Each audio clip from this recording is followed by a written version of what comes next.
Senior Special Assistant to President Bola Tinubu on print media, Abdulaziz has dismissed speculations that former President Goodluck Jonathan's potential return to the 2027 presidential race poses any political threat.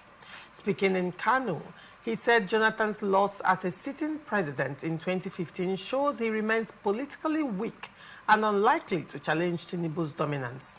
Abdulaziz maintained that neither the president nor his allies are worried about Jonathan's political moves, stressing that democracy allows anyone to contest, but without guaranteeing relevance. Someone who could not win as president cannot be a threat now, he said, describing Jonathan's political influence as diminished and constrained by time. He further advised the former president not to be misled by those urging him to recontest, warning that such advice could damage his legacy. According to Abdulaziz, a new presidential bid by Jonathan will end in futility as he no longer commands significant electoral support across the country. Nze, I'll start with you on this one. What do you make of this story? Well, I will come from the angle of an analyst first. Then I will be landing on the ground that I'm a Nigerian. And I speak majorly from the basis of the masses. You see, Abdulaziz describing Jonathan's decision to contest 2027 election as not a threat to Mr. President, citing the loss he had, in 2015, as perhaps presenting Jonathan as a weak politician. That was very wrong analogy on his side. Because what made Jonathan not to remain as president was his desire to do the right. Now, if in this country we want to diminish morality, we want to diminish rule of law, we now decide to gang stand and do things like, if I may say, garage boys. No, that is not justified anywhere in a sane society. So he shouldn't describe Jonathan from that angle. However, if I may paint this picture to Abdulaziz, that his government, the government of Bola Tinubu, had given Jonathan more credence. If they had performed better than Jonathan, I believe that Jonathan wouldn't have a space to come in. But they have shown Nigerians that when Jonathan was in power, Nigerians were thriving. Businesses were doing better. Jonathan, the masses could feed themselves. You can afford medical care and all that. But because of the kind of policies that Bola Tinubu's administration, which Abdulaziz is serving under, is presenting to Nigerians, you see that everybody is now clamoring for a Jonathan. So if he says that Jonathan's emergence for 2027 election wouldn't be a threat to them, it means that there are things they know how to do which is not in line with the law that perhaps Jonathan might not do. But if it is for Nigerians to vote for Jonathan, I believe that 98% of Nigerians will vote for Jonathan, except the few who are maybe dilly-dallying with the government. Apart from those people, no sane Nigeria, even the most illiterate in the rural area, will vote Jonathan. Because you can imagine, a poor man, a poor woman who has about 3 or 4 children, during Jonathan time, could be able to feed those children. But now, in Tinubu's time, you see them releasing their children for some of these petty works, just to see that they add more resources to their livelihood. But if such person hears that Mr. Jonathan is coming back, he or she will remember the good days they enjoyed, and they will vote for him. Was it the good days at that time? Actually, that's why I'm saying that it is their bad policies now that is giving Jonathan a light. If they had done something better or similar to what Jonathan did, you see that nobody will be calling Jonathan to come. Right. In as much as I do not agree with Jonathan even attempting to come to run. But the truth remains that's why I said I have to come from the angle of an analyst, that for sure, Jonathan's government treated Nigerians far much better than Tinubu government. So, but for Jonathan to come, I would say no. God has saved him that stuff. You know, he does not have the bad names, except the ones that politicians call, you know, throughout the 8 years of Buhari. Lai Mohammed hinged all the blames that they created on Jonathan's government. You know, they capitalized on those propaganda and falsehood, you know, to wind the minds of Nigerians. But some of us who understand things, we go beyond what they say and see what they do. So Abdulaziz shouldn't put it up. I was still get back to you. That Jonathan is not a threat. If Jonathan should come and if a free and fair election should be allowed, Bola Tinubu will not score up to 20% of the cast I'll still get back to you on some of the things you have posited and say. But let me hear from Victor Eniche first. Victor, you have the floor. Well, you know, it's interesting because it's all politics. I really understand what he has said. It's simple. We know there are rumors that you want to come. Whether you come or not is not a threat to us. It's all political strategy. In all sincerity, if you keep an open election between Bola Tinubu and Jonathan, in all sincerity, Jonathan will not win Bola Tinubu. Jonathan will not win Bola Tinubu. He will not. Because the question you want to ask first of all is, how would he get the ticket? Where will he get the ticket? Is it with the same Amechi that rubbished him, the people that fought against him? He's pushing on that. It is not, Amechi is ADC now. Which other now platform? It's PDP currently. Please, let's be serious. There's nothing like PDP in this contest. You and I know that anybody that goes to pick a presidential ticket, you know, with the PDP, has already agreed that he would lose. He knows he's already in Why agreement. do you say that? Oh, because it's obvious. They are losing their structures. They've lost the values that they seemingly held, the little values that they held, the little influences here and there. That's all we told down. So which of is it the state governors that are all campaigning to APC? Are they the ones that will campaign for him?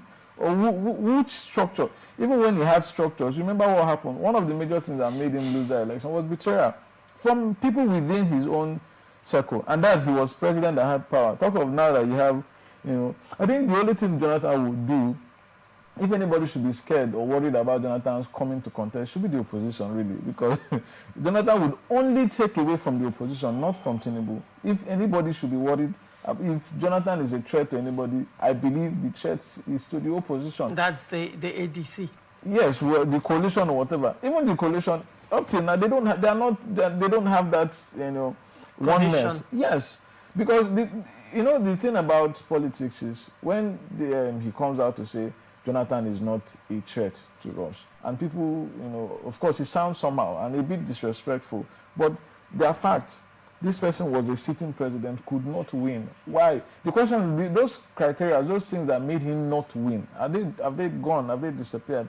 Has he conquered them? He hasn't really conquered them, because now it's even worse because some of the boys that worked with him work for Tinubu. Now, let's look at some of the facts. Yeah. That when you were talking, we said these are the facts. Now, one of the major things that, you know, caused Jonathan's failure in his second tenure was the fact that there was a whole lot of insecurity at that time. Do not forget the Chibok girls saga, and issues to a point that Obi Ezekwesili was one of the people, Aisha Isufu, that, you know, kept hitting the streets back to back. Jonathan's administration was rife with, I think that was when insecurity was hitting its peak at that time, amidst other things. And don't forget the back-to-back protests during his administration. Now, the question would be, moving forward, from the time of Jonathan till now, the insecurity is at an all-time high with, you know, the U.S. now putting their eyes on the insecurity and what they have called religious genocide in Nigeria. Now, when you look at all these things, if Jonathan did not have the political will to fight insecurity at that time, what exactly is he going to sell to Nigerians to be elected? Because one of the major things Nigeria is facing is insecurity. And if Nigerians are going to vote, I mean, one of the things you should be able to sell to Nigerians would be ability to fight insecurity. See, I agree. I need to understand how Jonathan will be able to tell Nigerians, okay, from the angle of the insecurity, this is what I can do to make you vote for me. You know, I agree with you to a large extent, but I want to say something. During that period Jonathan was president, I was mostly shuttling Abuja, Jos. Jos. You know, my business was mostly between Abuja and Jos. But when the crisis heated up, you know, it was mostly Abuja and Nasarawa. Majority of the crises at that time were controlled, were intentional. People from the north actually orchestrated. They allowed the crisis. To demarcate Jonathan. They allowed the crisis. They promoted the crisis. Look, you'll be in a place and people will tell you that instead of if Jonathan wins this election, they were not hiding it. There was a time I think I went to get some livestock because I was dealing on livestock at that time. I went to Kaduna, and that I think the day they blew up Jaji, the Jaji was blown. I heard people were celebrating. They were saying he will see Sugar Banker sat as the president. He will see Shege. They were celebrating it that Shege he doesn't want. So most of the things that started this whole, that it was promoted intentionally by the North. What am I saying? I'm saying these people did not want him. It was a plan, a plot. Right now it has spiraled into out of the control of most of the people that the people that engineered. Yes. Because I mean, people now have weapons. People have access to global, you know, weapon suppliers and all of these things that do not even come through the middlemen. It comes direct now. So that comparison, for me, what Tinubu is facing now, you know, is a bit different. There's ISIS Africa. There's there are people now that they know this. They've seen the business. It's more complicated and complex.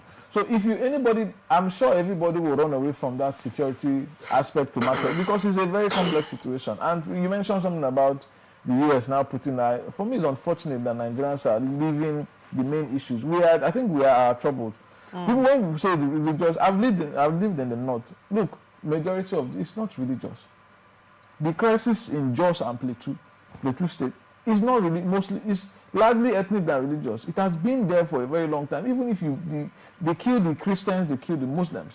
There's no this religion thing is, you know, when people want to make an economy of issues like this, they give it a name. This is what they are doing. What do you mean genocide, Christian genocide? I agree they are killing a lot of Christians. We all know that. But they're also killing Muslims. So if you now go with the angle of, just like the US would always like to do, you know, their strategy of war is mostly, it is religion. You know, that is one of the moral to give it a moral appearance. Yes, to do whatever. But for me, it's way beyond that. We know our problem as Nigeria. Look at the issues we're having with Nnamdi Kanu and, you know, so we're trying. These are issues that we know internally we should be able to resolve. But because we have failed to do that, people can come and campaign with all of this. Jonathan tried his best. Jonathan made sure Jonathan was, I think, the only president that was heading. He would go to the north to go and encourage the soldiers. We saw all he did. The question is, what is the status of this military now? It has gone worse than it used to be. Not because of the person that is president, but because of the people themselves. Now, it still brings me back to the question I had asked earlier. Considering that under Jonathan, yes, even at that, according to you, you're saying that it was an internal thing. It was orchestrated by mostly by certain people who wanted Jonathan out of the government. Now, even in face of that, one could say to a large extent he did not control the insecurity as it was spiraling. Now that it is now much more complex, do you think the political will, because I am looking at the indices, you know, one of the indices that, you know, people will consider when it comes to voting in 2027, it's no longer business as usual. Nigerians are now beginning to ask questions, right? And he is one president, he has led before. And the indices are there to judge him by what he has done. On the angle of economy, one would say probably did better than what we are seeing now. Economy was better than what we are seeing now. But I am looking mainly at the angle of insecurity. Now, on the other hand, the presidency is saying he's not a threat. One would say, if he's not a threat, why respond to him? Why respond to the fact that, okay, he wants to run for presidency? And again, considering that of all the candidates now that will be contesting against Tinubu, he is the only one that has 4 years to run. Now, wouldn't that make him an actual threat? You know, like I said, it's not political strategy. The fact that he's coming, if you have an opponent that wants, would you come out and say, oh, this person will beat me or defeat me? It's not political strategy. Like I said, you know, as a strategist, for me, how I see it is, if anybody should be worried about Jonathan, it should be the opposition and not the presidency, because all Tinubu needs to do is go back, and there's enough content, there's enough material to campaign against that these same people that is in the opposition used and generated for, you know, for themselves during when they, all you need to do, go and bring back all of those things, and you know, everything quiets down. And you feel that with respect to the APC, there are not enough content to also campaign against them? No, but those content they use, you've already tested the content and he won. That is what they are saying, that when he was president, he had the power and lost. They are saying that we were there. Tinubu had, Jonathan did not receive half of what they abused Tinubu as individual. He has collected all of them and still won them. So that is the premise. They are saying that you had the opportunity on seat as president and you lost. We have fought this battle and won, so we believe that we were not like you. That is all they are saying. All right. You know, so for me, it's just political talk, and whether it's true or not is only in the action. When it happens, that's when we will know. But for now, it's all political gimmicks. All right. Very well, Nze. Victor has said, you know, took a different position, and he gave his reasons why. He said that if all is fair and square, you know, that Tinubu will win Jonathan again in an election. You know, we have freedom of, we have different perspectives to issues, and we have freedom of choice. You can as well, that he said Tinubu will win Jonathan. He has his reasons. But I'm saying that if Nigerian politics should be free and fair, Tinubu will not get 20% of the vote cast. Do you know why? Who is going to cast the vote? See, I love the angle Victor came, you know, when he was talking about the intended political run that the North gave to Jonathan in the area of creating insecurity and, you know, Jonathan trying all his effort to curb the insecurity, and it couldn't work. And you said if he could not contain it while it was firing, how will he contain it now? It is too difficult to wake somebody who is pretending to sleep than somebody who is sleeping in actually. So if Jonathan should handle the insecurity in Nigeria today, he will get it right. How so? He will get it right. Was there political will to handle the first one? Yes, there was. But yes, there was. But he was always being sabotaged. By who? By the people within, the North. The reason was because they felt that Buhari will do better. They felt that Buhari would do better. Should he take over from Jonathan? And you know that even Bola Tinubu was part of the game. You know that you also understand that the level of insecurity then and now is incomparable. Yes. And you also understand that the nature of insecurity we have now is much more complex than what existed when Jonathan was president. Let me now speak from the security angle. So now, what do you call what makes you think that the sabotage right now is not more insidious? No, the sabotage now is more about business people who are interested in making their money. But then it was about people who are interested in gripping power. Are you getting me? So fighting insecurity then was quite different from fighting insecurity now. Do you see that some of the policies that Jonathan brought up, which was sabotaged, if it is applied now, actually, I may not say that insecurity will be completely curbed, but it will be reduced to a barest minimum.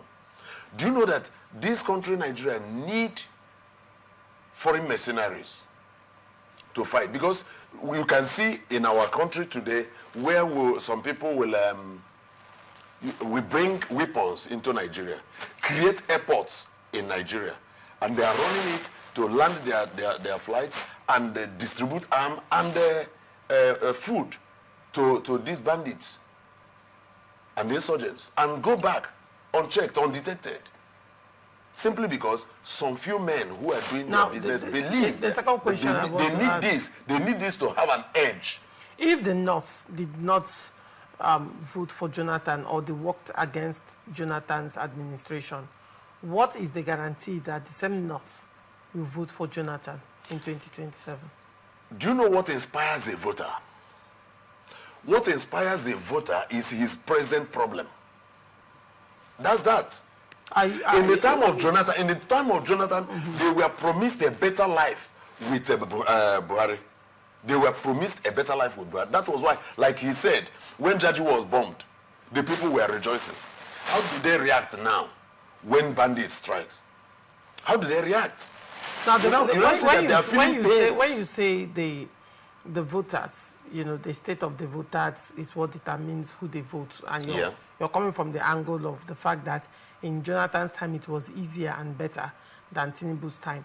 You also forgot that Nigerian elections has been rife and riddled with vote buying, thuggery, skullduggery, and every other kind of electoral manipulation you can think of.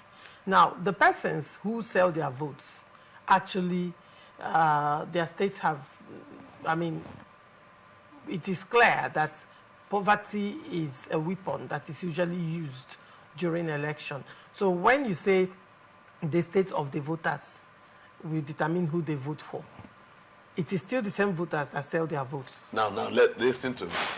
Thank God that I will respond to you now from the angle of a politician. See, go ahead. When a voter is well educated, what we are doing now in the media is a strong weapon.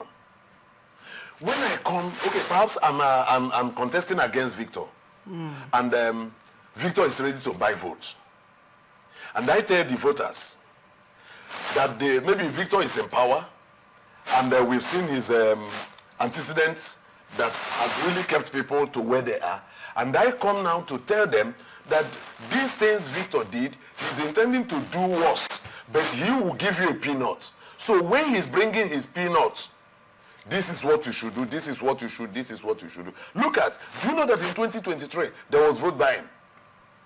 I witnessed with my 2 eyes where people will collect money, 3,000 naira, to vote APC. They went and voted Labour Party. Now, in some polling units, you are not allowed to go with your phone. Because the voters, those who are buying vote, will capitalize on the picture you show them. That you actually thumbprinted for the APC, the broom, and not the Mama Papa Pikin. But since they were forbidden from going into the polling booth with their camera phones to snap, to take the shot, so they will now go there because we indoctrinated, we taught them, collect the money, go and vote for your tomorrow. Vote for the tomorrow of your children. So they collected the money and they voted Labour Party. You'll be in the unit, by the time in the polling unit, by the time they come out, you see that as they count their results, Labour Party may be getting 110. PDP will get 3. APC will get 5. And in some places, you see that Labour Party will have 80.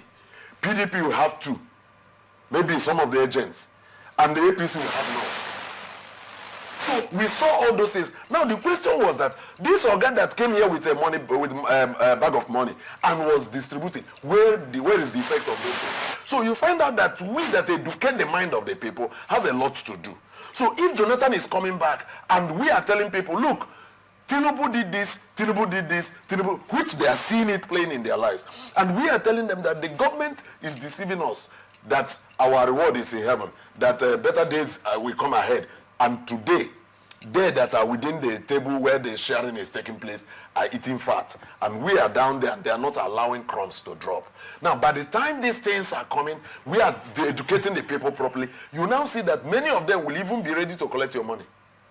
They will collect the money that you want to pay, except for thuggery and gangsterism, ballot box snatching, which if beavers can be, ratified to serve the people, serve the peoples, it will solve a lot of problems. Right. Because while you are coming to snatch a ballot box, already Beavers have captured the number of voters and it is transmitting electronically. You see that you snatch ballot box will not make any sense. Right. Because by the time they count the votes in the ballot box and they count the what Beavers captured, they will not rhyme. All right, very well. Very well, Victor Iniche. I understand the angle he's coming from, which is also, informed, but there's something that I think he's missing in his analogy or analysis is the reason why it seems like Atiku, Amechi, and the likes are quiet with these Jonathan's issues because they know that they cannot support him. They know that it's not an option for them. They know it will be a problem for them. So why the presidency understand that Jonathan coming will not be my problem directly. First of all, Atiku and the likes of Amechi then verify. These are people that have severely fought against him. They are people that do not like him. They've not hidden the fact that they don't like him. It's not a secret. You and I, from all antecedents and precedents, you know that Atiku cannot give way for Jonathan.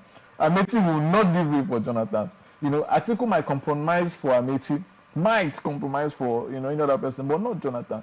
Same thing with Amechi. Amechi might compromise for Atiku if there's an understanding, but not for Jonathan. So the presidency understands this play that if Jonathan comes up, it will be okay. You want to go and divide the South-South, go and divide the South-South. Who do you want to divide? The North already has Nasir El-Rufai, has Atiku there. Divided. Tinubu understand, okay, I will sit back. I know my strategy. So this whole talk about hype about Jonathan, for me, I don't see it as... In short, I understand why they say it's not a threat.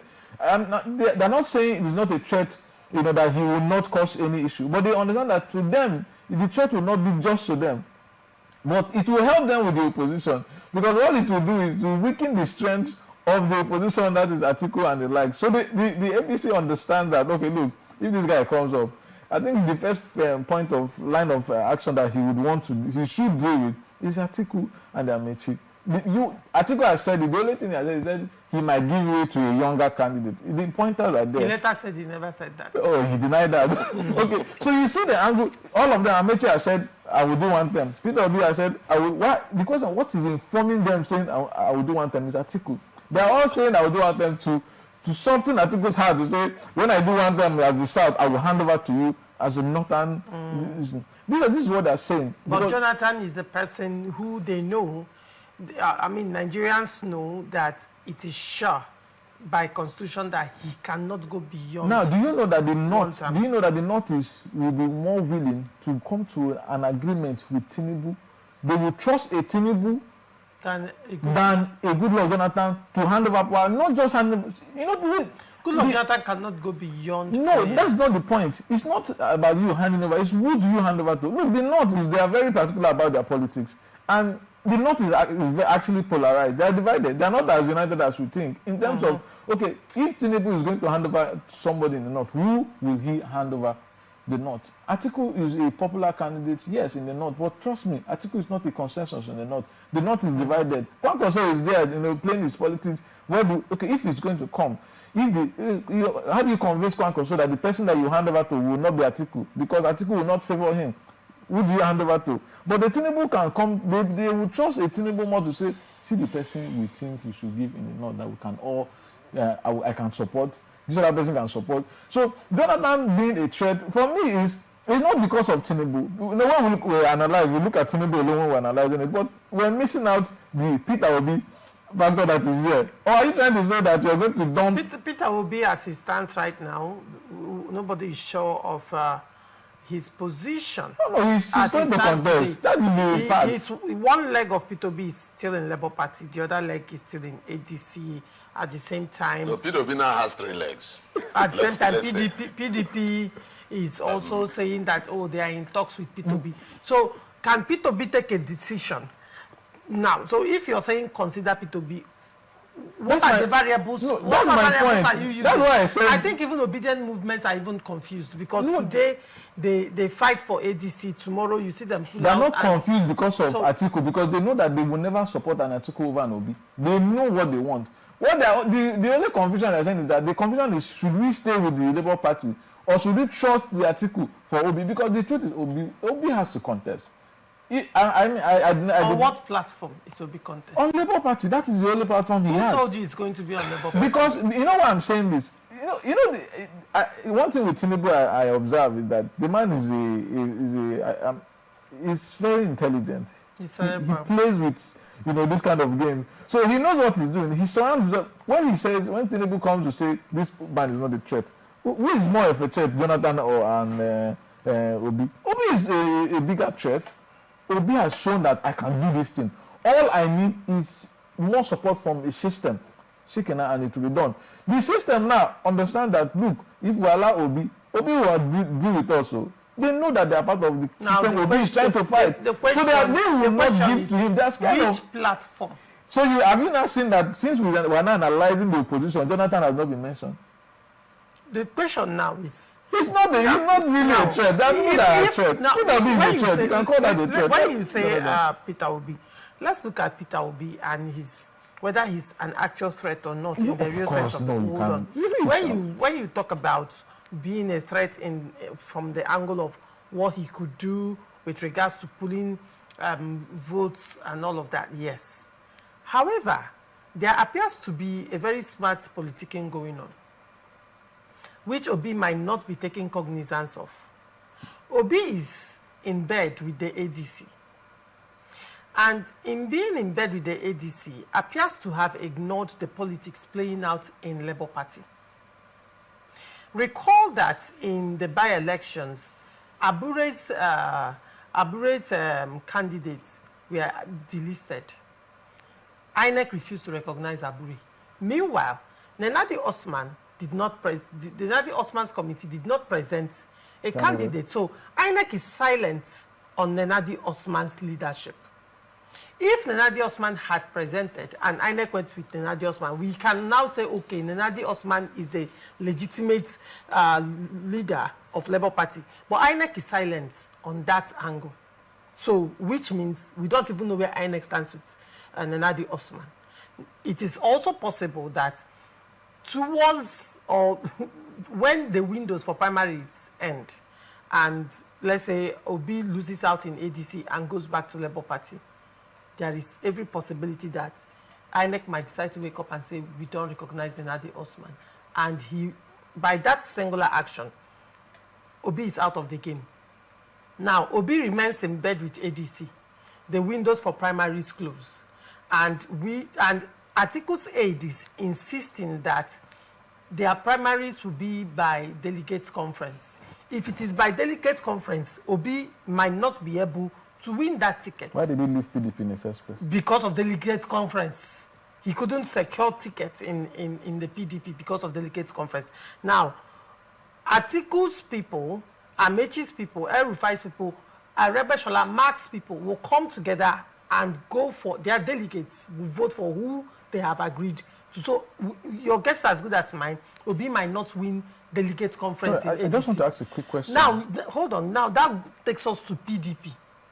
You now have Jonathan, and you also have the likes of I'm trying to remember the governor, the outgoing governor that is upcoming right now with his own faction. Is it Fintri? Not Fintri, Yoruba. Sheyi Makinde. Yeah. The Sheyi Makinde factor is also there because he's eyeing the presidency as well. So when you look at all these things playing out, can Obi win delegate conference in PDP?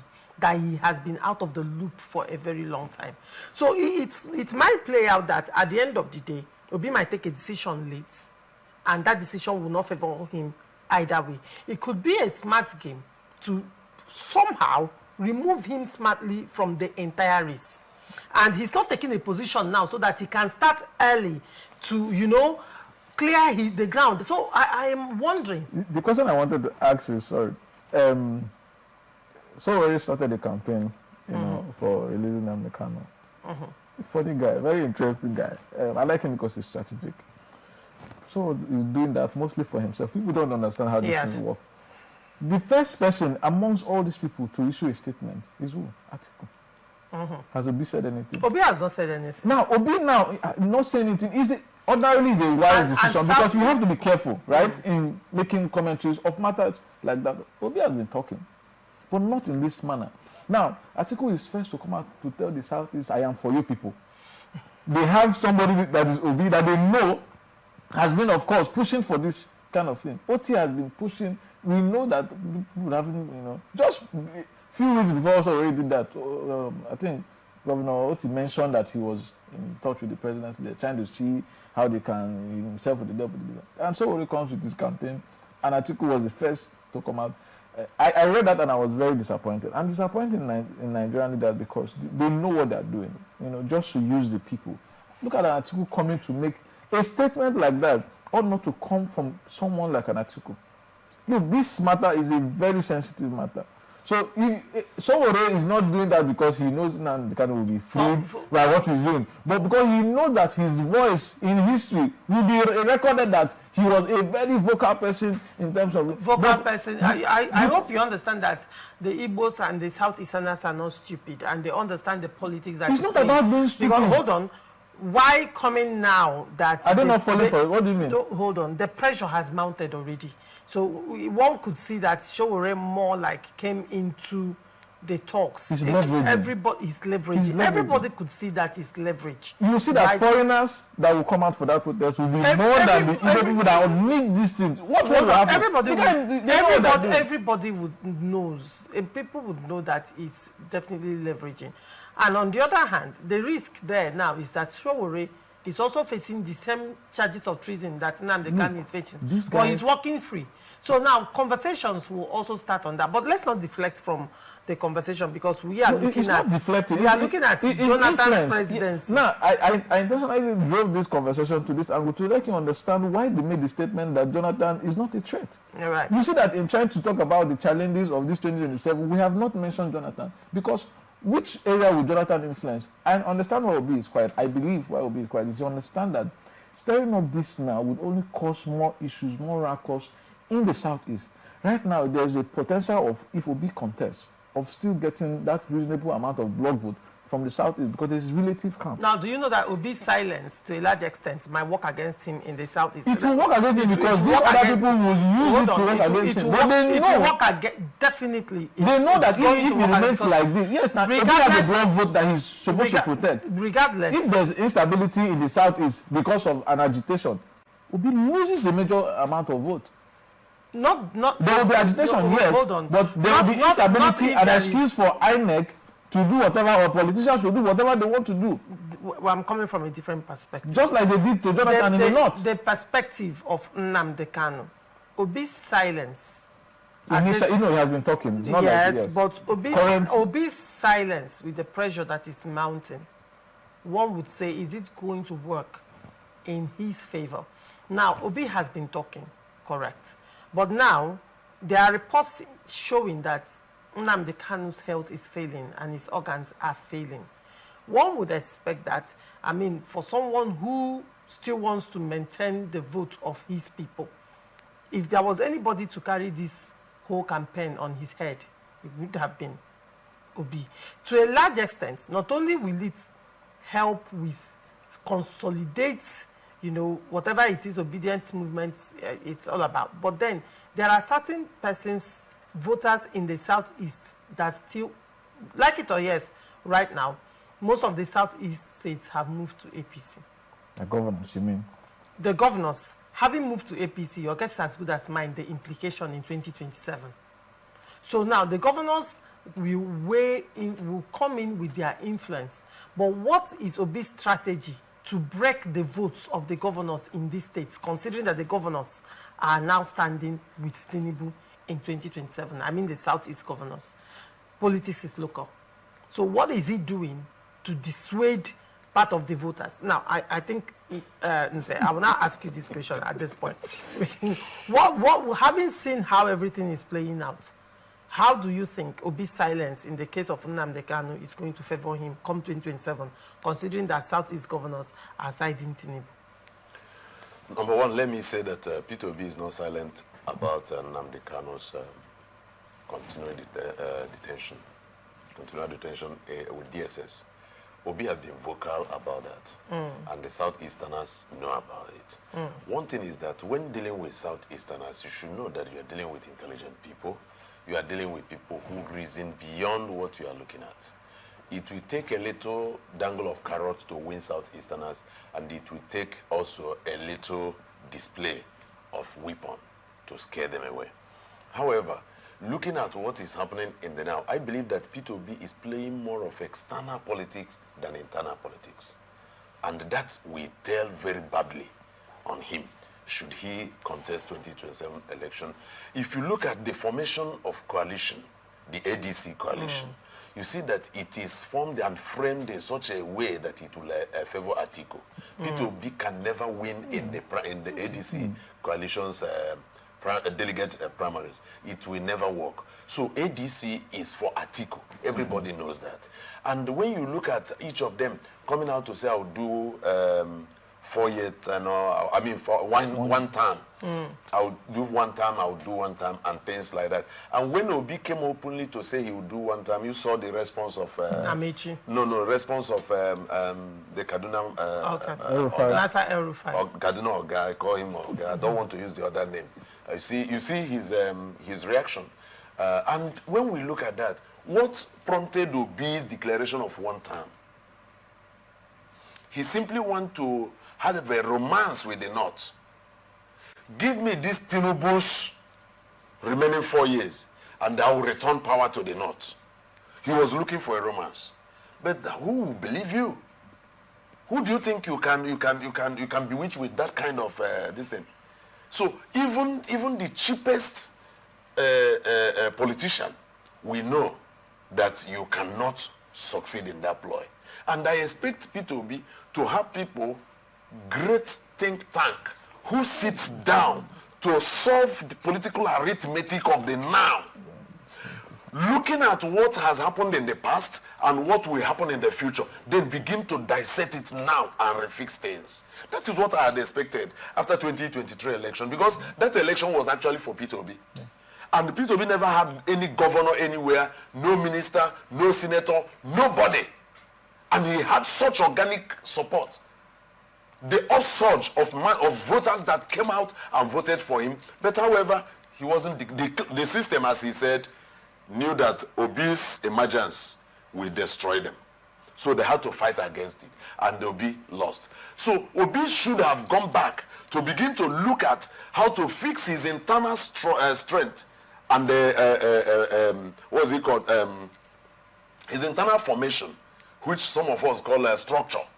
Because to a point, Obi's movement made every Nigerian a structure. Yeah. I became a structure, you became a structure. So that political structure that other political parties are building were somehow negated. Now, Obi's supposed to have concentrated on this. No. That's number one. Then number two, begin to see how he can work his way into the system. Because, look, you can't destroy a strong army from outside. Oh. It takes a ninja to destroy a ninja. So how can you get yourself and your people into the system? Now, look at one of the failures of Obi's political strategy. How many Southeasterners is eating on the same table with P2B? That's the question. Do they hate him? No. He's their brother. But do they have alliance with him? No. Because politically, we don't respect the issue of brotherhood. Political brotherhood is just like Scout brotherhood. When we were in Boy Scout, they tell us that a Scout is a brother to another Scout, irrespective of your brothers out there. So every other personal biological brother is an outsider. You take your Scout brother as one. That was the orientation they gave us. And in politics, it plays.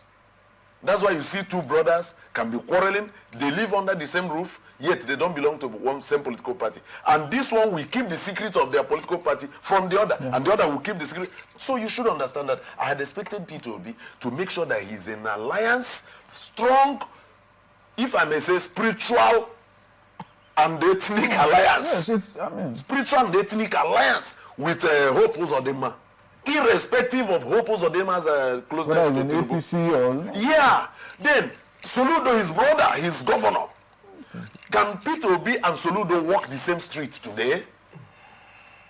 Now, look at Peter Mbo of Enugu State and the governor of Ebonyi State and Abia State. Even OT here. Abia State. Obi is even the Obi and the OT that's supposed to come from the same political family. To what extent do they agree?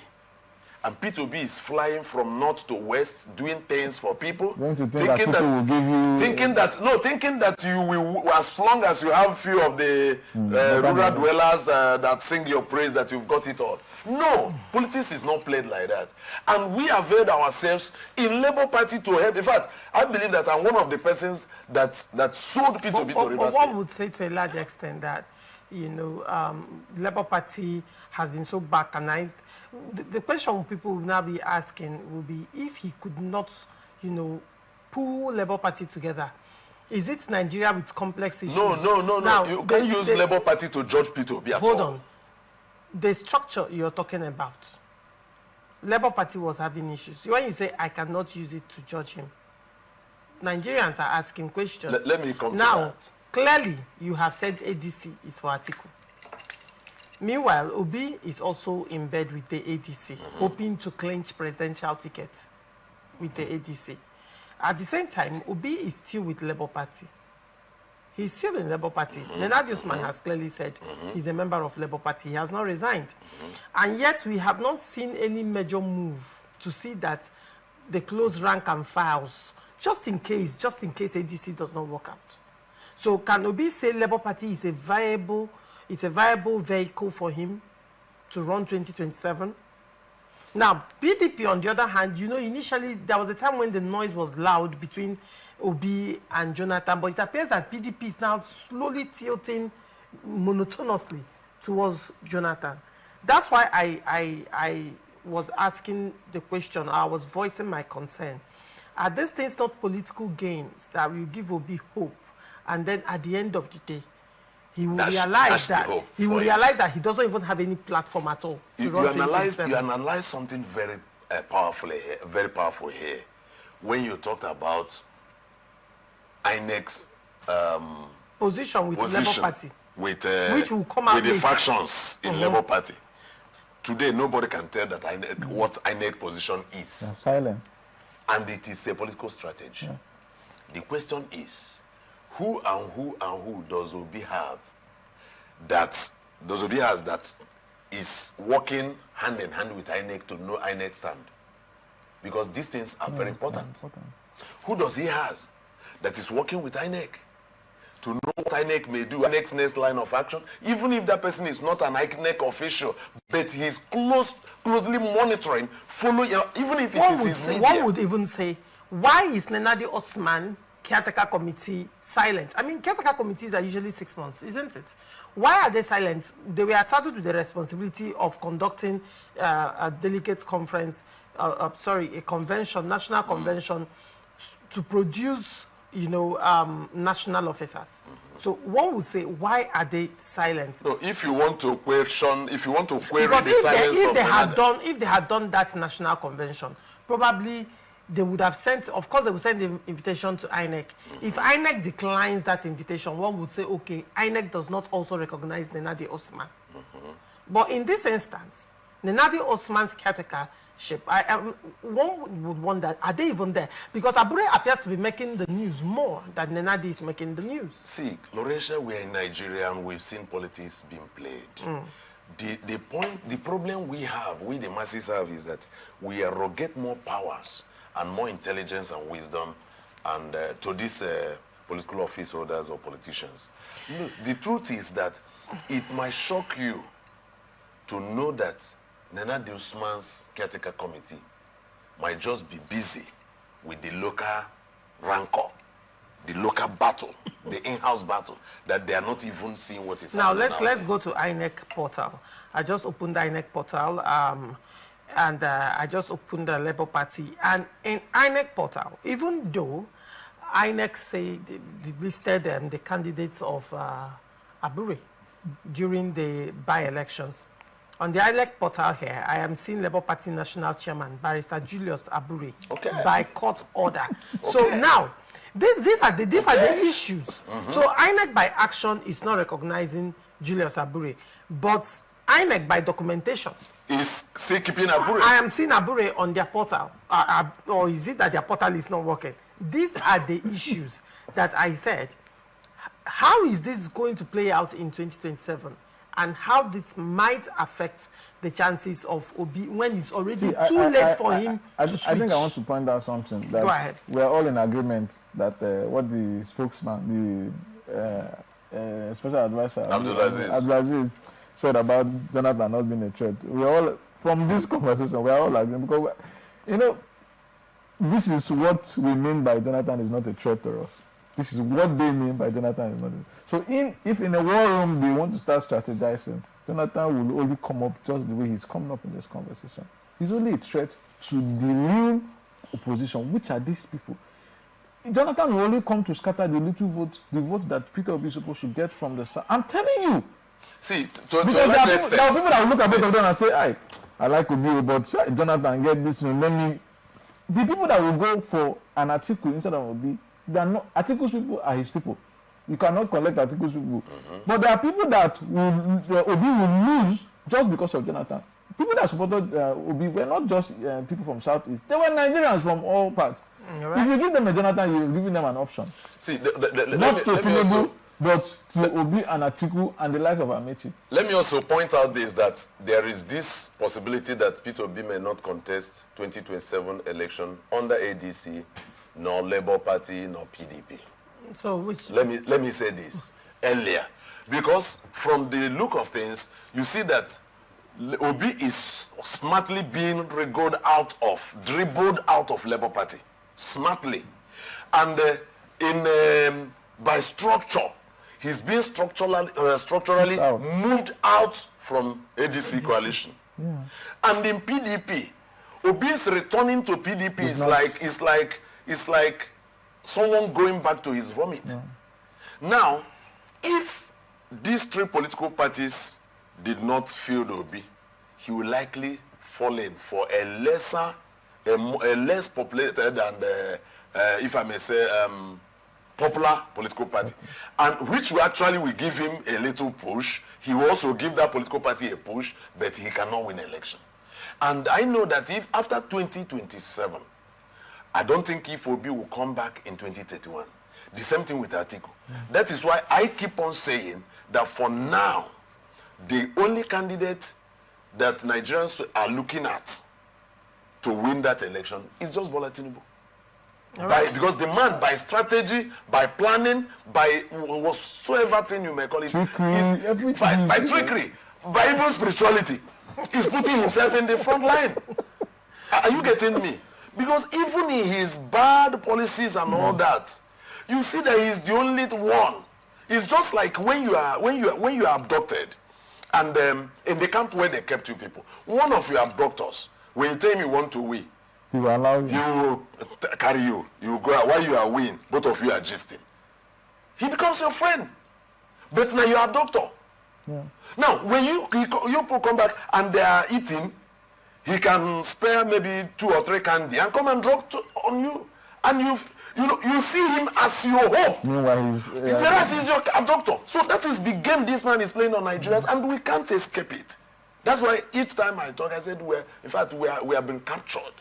All right. We only believe in that only heaven will help us out. One would say probably Obi should be smarter and make hay while the sun shines. That's the most important thing.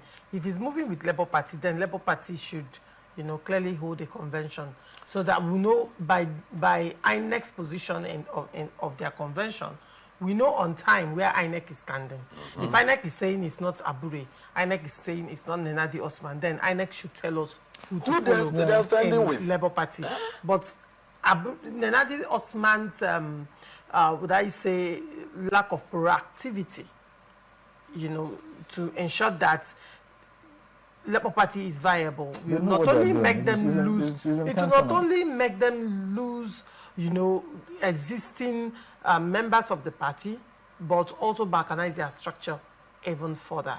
Well, let me shock you by saying this, that there is this game that is being played. What I can only say it now is that I'm no longer in service. But as a security personnel, do you know what it takes to win somebody's ADC, who somebody's ADC against his boss in the army. That is the game that is going on now. I don't trust anybody. Come to Nenadi Usman, I don't trust her. She can be wooed into working for APC, just as Abure was wooed. Because at some point, we were saying that Abure was working for APC, and people said, why are you talking like that? Show your claims. Until we had Abure calling Tinubu to come and fix the Labour Party. So if it's just like you now telling somebody to go and help zip your wife's dress in the room. What does that mean? What are you trying to employ in this game? So you see that very game is ongoing, and P2B is not seeing it. We made a lot of mistakes in 2023 that made APC, even though we know it was stolen, but it was stolen with style.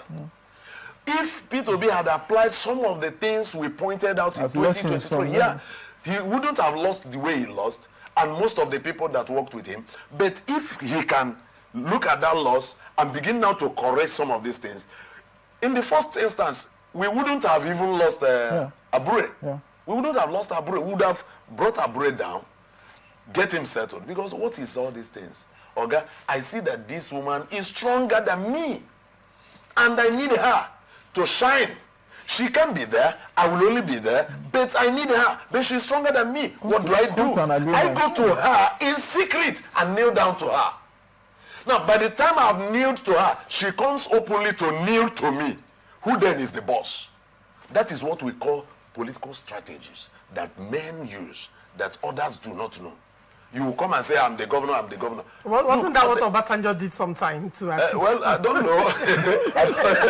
I don't know. Well, no, it actually did happen between Obasanjo and Atiku. We know when it happened. When Obasanjo saw the powers of Atiku, he had to succumb.